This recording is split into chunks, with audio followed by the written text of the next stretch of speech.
So usually we're talking about outdoor plants, what's new, what's wonderful outside. Yeah. But we just got a really great shipment of houseplants in. Oh, beautiful. And so I kind of wanted to highlight some of those. Yeah. So, and this time of year, you can have those houseplants out on a covered patio, covered deck. You can certainly move them outside right now and then bring them back in the fall and winter. So it's a good time to try some new things. With houseplants, it's funny. People have Sorry. I'm in now the mood I'm totally distracted. Sorry, houseplants. We're done. Outdoors. We're just done. Okay. So people have a certain comfort level with houseplants. So some people just say, I can't grow anything. I'm not going to try anything. And then there's other people that just, especially with the kind of a new craze, and our daughter is one of these, Megan, they're just really excited to try new things that take a lot of, not a lot, but they take more work than just throwing it in a corner. And, artistry. Right. They're Right. not just a pothos or a philodendron. They're actually cool. And they require neat, a little funky. extra care. So, if you're like me, I'm one of those people, I love houseplants, but I want really easy care houseplants. I want Chinese evergreens. I want spathiphyllums. I want sansevierias, things that rubber plant, things that I'm not constantly having to, clean up or worry about the watering, that kind of stuff. But not everybody is like that anymore. They really want something that they can nurture. Yeah.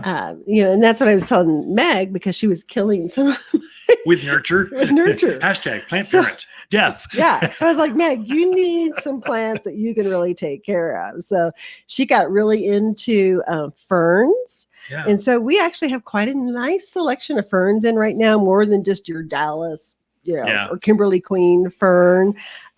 We got one called a blue star.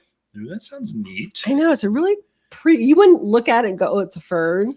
But it's really, really pretty fern. We got some bird nest fern. We got some rabbit foot fern. Wow. 2 or 3 other varieties that are just not your maiden hair fern. Boy, you want something to really take care of. Maiden hair fern would be the one. But just a few different varieties of ferns beyond just your standard Kimberly Queen. And if you're a person that likes to water, you like to spritz, you like to go take care of things, ferns are it. Yeah. one for you. Great for bathrooms, kitchens, more humid kind of rooms. There are some rooms that are more humid than others. Oh, definitely. So, yeah. We also got in some more succulents. Now, most people think, oh, succulents, you just throw them in the corner and forget about them too. But there are so many really pretty succulents that you can put out that if you have a especially bright room or a warm room, front window, some of the succulents would do really well in there. We got an echeveria that they call pink rose. That's a sedum. Echeveria is a sedum. Not really. Okay. It's an echeveria. Okay. I'm not quite tracking. I don't know all the Latin names of houseplants. That's not my in specialty. The succulent family. Yeah, gotcha. Okay. So it's kind of a grayish, but it has a real pink edge around it. Sounds neat. Very, very pretty. We got some jades in. We got the, I think it's called sunset jade. So it has kind of the red edge around it. Yeah. Really nice plant. Just a good way to get color into your home. Jades live forever. Oh, I mean, they're great, strong, consistent for decades kind of houseplant. That is true. Also for color, we got in some Anthurium. So they have that real bright red flower on them. And that bloom lasts. Is that the heart-shaped flower? Is that, right. Yeah, got it's the Hawaiian state flower.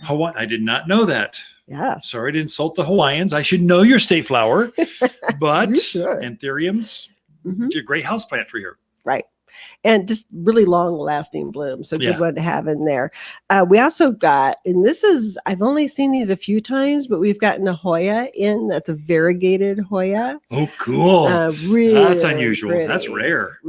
Just a really pretty, nice size one. So if you're into Hoyas or those kind of different plants, beautiful. We also got in a, they call it an arrowhead plant. I forget the botanical name of it, but most of the time they're green or green and white. This one is pink. Pink? Yeah. Really? Really, really pretty. I think it's Arrowhead Donica is the Latin name of the arrow. I could totally bluff. You wouldn't Not know even. If it slapped you upside the head. If an arrow slapped you upside the head.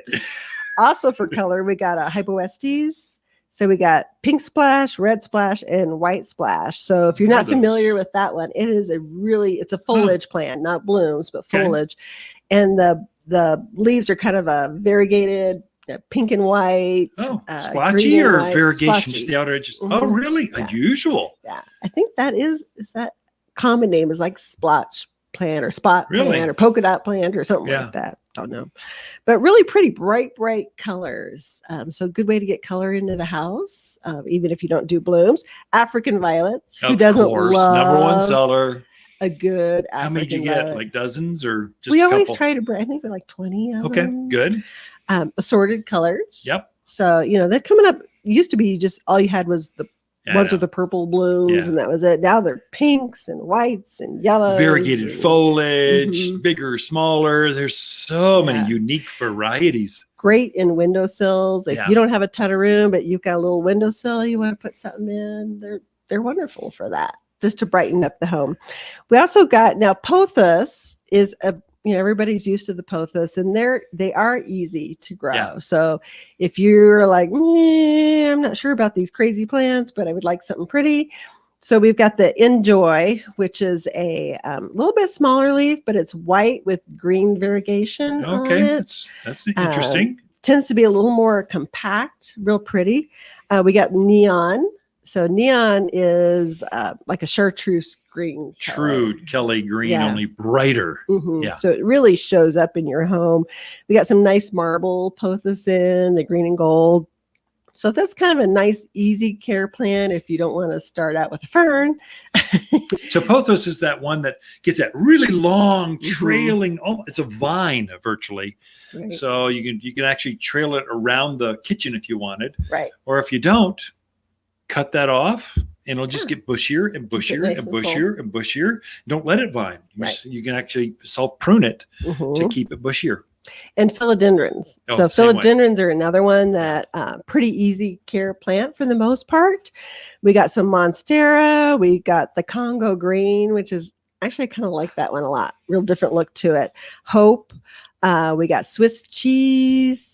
Lots of different philodendrons to look at. So our twin daughters, did a sisterhood trip down to the growers, spent a whole day, had lunch, visited different greenhouses, and just handpicked. They're both houseplant nuts. Yep.